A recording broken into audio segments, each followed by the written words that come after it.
तो स्वागत है आपका हमारे YouTube चैनल पर। और अभी तक आपने YouTube चैनल नहीं सब्सक्राइब किया तो भैया कर लो, क्योंकि अब मैं वो आंकड़े बताने वाला हूँ। मैं तो उत्तर प्रदेश का हूँ और उत्तर प्रदेश की राजनीति में बड़ा वर्चस्व है। उत्तर प्रदेश की राजनीति जो है वो एक अलग ही रूप है।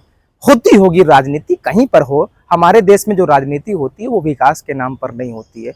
खास करके हमारे उत्तर प्रदेश में विकास के नाम पर कोई राजनीति नहीं होती, बेरोजगारी के नाम पर कोई राजनीति नहीं होती, महंगाई के नाम पर कोई राजनीति नहीं होती। हमारे देश की राजनीति में, हमारे प्रदेश की राजनीति में भैया जो है वो जाति समीकरण होता है।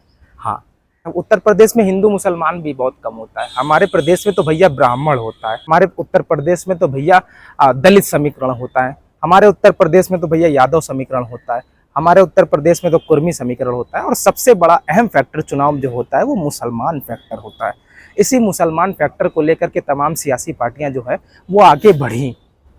और हिस्ट्री है कि मुसलमान अगर किसी के साथ समीकरण मिलाता है, मतलब अपना गठजोड़ किसी के साथ, अपना सहयोग अगर किसी को देता है तो वो सत्ता के शीर्ष पर बैठ जाता है। जैसे बहन मायावती को ही देख लीजिए, जब दलित और मुसलमान एक हुआ तो बहन जी मुख्यमंत्री बन गई। हाँ, ऐसे ही यादव समाज और मुसलमान समाज जो एक तरफ हुआ तो अखिलेश भैया, मुलायम भैया इस प्रदेश के मुख्यमंत्री बन गए। और कांग्रेस भी हमारे ही वोटों से, मुसलमानों के वोटों से आगे बढ़ती रही और सत्ता के शीर्ष पर 70 सालों से विराजमान रही। तो कहने का मतलब ये है कि मुस्लिम फैक्टर बहुत अहम रहता है। लेकिन अखिलेश भैया, राहुल भैया, ममता दीदी, तेजस्वी यादव, और उत्तर प्रदेश की मैं बात करने वाला हूँ, अखिलेश भैया और राहुल भैया और बहन मायावती, ये तीन ऐसी पार्टी थी जो कहती थी हम सेकुलरिज्म का साथ देते हैं। हमारे साथ, हम सेकुलरिज्म को साथ लेकर के चलते हैं, हम हिंदू और मुसलमानों को साथ लेकर चलते हैं। हमारे लिए हिंदू भी बराबर है और मुसलमान भी बराबर है। और ये नारा लगाया जाता था, जिसकी जितनी भागीदारी उसकी उतनी हिस्सेदारी। लेकिन मुसलमानों का वोट लेने वाली पार्टी समाजवादी पार्टी, मुसलमानों का वोट लेने वाली कांग्रेस पार्टी, मुसलमानों का वोट लेने वाली बहुजन समाजवादी पार्टी, वो आखिर मुसलमानों को उत्तर प्रदेश में कितनी सीटों पर वो लड़ा रही हैं। आज हिंदुस्तान का मुसलमान जो है वो डरा हुआ और सहमा हुआ महसूस हो रहा है। क्यों डरा हुआ सहमा हुआ महसूस कर रहा है?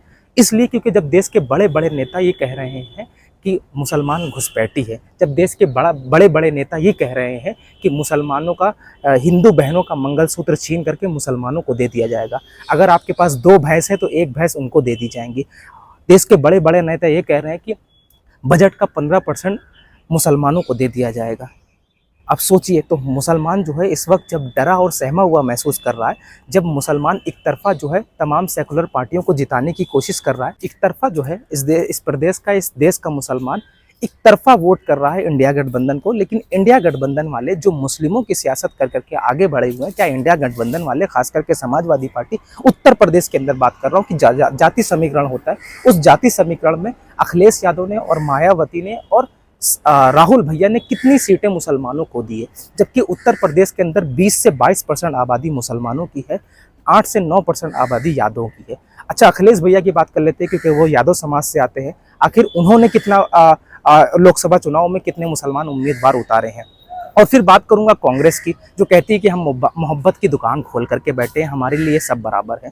फिर बात करेंगे हम बहन जी की, जिनका दलित और मुसलमान समीकरण होता है। मैं थोड़े से आंकड़े बताने की आपको कोशिश करूंगा, उस आंकड़े से आप अंदाजा लगा लीजिएगा, क्या मुस्लिम सियासत को खत्म करने की कोशिश की जा रही, क्या मुस्लिमों को दबाने की कोशिश की जा रही, क्या मुसलमानों को कुचलने की कोशिश की जा रही। मैं आंकड़े बताऊंगा और आप खुद डिसाइड कर लीजिएगा कि आखिर जो सेकुलरिज्म का दावा करती हैं वो मुसलमानों को किस तरफ ले जाना चाहती हैं। चलिए मैं आंकड़े बताने वाला हूँ। अभी मैं आपको बताता हूँ, क्योंकि मैंने आपको पहले ही बताया था जाति समीकरण बहुत होता है। मैं 2024 और 2019 के आंकड़े आपको बताऊंगा। देखिए, भाजपा तो वैसे भी मुसलमानों को टिकट नहीं दे रही है। 503 लोकसभा सीटों में एक मुस्लिम उम्मीदवार उतारा है, शायद केरला से। छोड़ दीजिए, क्योंकि मुसलमान तो भाजपा को वोट करता नहीं।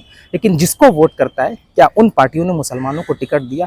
जिनकी दावेदारी करके आज मुसलमान ये कह रहा है कि इंडिया गठबंधन जो है वो भाजपा को हरा देगा, जिनकी दावेदारी, जिनका वोट ले करके ये कहा जा रहा है कि मुसलमान जो है एक तरफा इंडिया गठबंधन को वोट दे करके भाजपा को हरा देगा। लेकिन इंडिया गठबंधन वाले कहाँ मुसलमानों को याद करते हैं? इंडिया गठबंधन वाले मुसलमानों का मां लेने के लिए तैयार नहीं है। चलिए मैं आंकड़े बताता हूँ, आंकड़ों से आप अंदाजा लगाइएगा आखिर सियासत कहाँ जा रही है।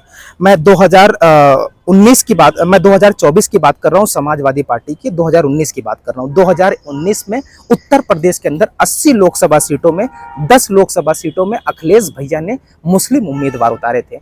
और 2024 में जब मुसलमान एक तरफा वोट देना चाह रहा है तो सिर्फ और सिर्फ 10 में से 4 कर दिए। मतलब 2024 में सिर्फ और सिर्फ 4 उम्मीदवार मुसलमान उतारे हैं। अखिलेश भैया 10 में से सीधे 6 पर आ गए। हमने ये देखा है कि ग्राफ बढ़ता है, लेकिन यहाँ पर ग्राफ मुस्लिमों का कम हो जा रहा है। फिर बात करता हूँ बहुजन समाजवादी पार्टी। बहुजन समाजवादी पार्टी जो मुस्लिमों का वोट लेती है, मुस्लिम और दलित समीकरण होता है, लेकिन बहन जी जो है समाजवादी पार्टी से और कांग्रेस पार्टी से बहुत आगे निकल चुकी।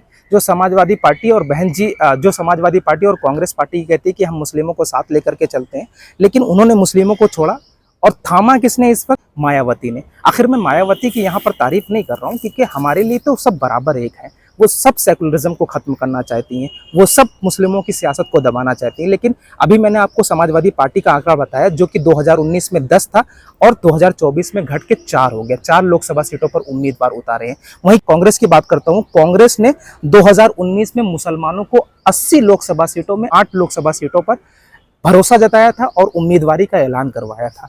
लेकिन वही कांग्रेस जो मुसलमानों का इस वक्त वोट लेना चाहती है एक तरफा, वो 8 सीटों से घट करके 2 सीटों पर आ गई है। लेकिन बहन जी की तारीफ इसलिए की जाएगी कि जो बहन जी 2019 में मात्र 6 सीटों पर मुस्लिम उम्मीदवार उतारते हैं, वो 2024 में 22 सीटों पर उम्मीदवार उतार देते हैं। जुमले सुने होंगे ना, जिनकी जितनी भागीदारी उनकी उतनी हिस्सेदारी। उसी के हिसाब से शायद मायावती ने 22 उम्मीदवार उतार दिए हैं 80 लोकसभा सीटों में।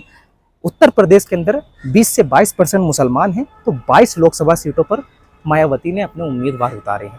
लेकिन जो समाजवादी पार्टी, जो कांग्रेस पार्टी मुस्लिमों की सियासत की बात करती है, वो सेकुलरिज्म की बात करती है, वो इंडिया गठबंधन की बात करती है, वो आजम खान का नाम लेने के लिए तैयार नहीं है। इरफान सोलंकी जेल की सलाखों के पीछे बेगुनाह बेकसूर है, मुसलमानों का नाम लेने के लिए तैयार नहीं है। लेकिन समाजवादी पार्टी और इंडिया गठबंधन, राहुल गांधी एक तरफा वोट लेने के लिए तैयार है।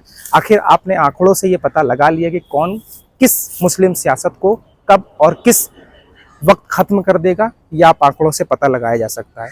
तो ज़्यादा से ज़्यादा इस वीडियो को शेयर कीजिएगा, और बेहतर है कि अपनी एक कोई नुमाइंदगी पार्टी हो, कोई ऐसी पार्टी हो जो आपकी नुमाइंदगी कर सके, जो आपको पार्लियामेंट में आपके हुकूक को दिला सके, जो आपके खिलाफ बिल पास होते हैं उनकी मुखालफत हो सके, जो आपके बच्चों की जवानों की जवानियाँ बर्बाद होती हैं उनको बचा सके, जब लोकतंत्र पर हमला हो तो उस लोकतंत्र को बचा सके, जब डेमोक्रेसी को खतरा हो तो डेमोक्रेसी को बचा सके, जब बेरोज़गारी का मसला हो तो बेरोज़गारी को ख़त्म कर सके, जब महंगाई का मसला हो तो महंगाई को ख़त्म कर सके।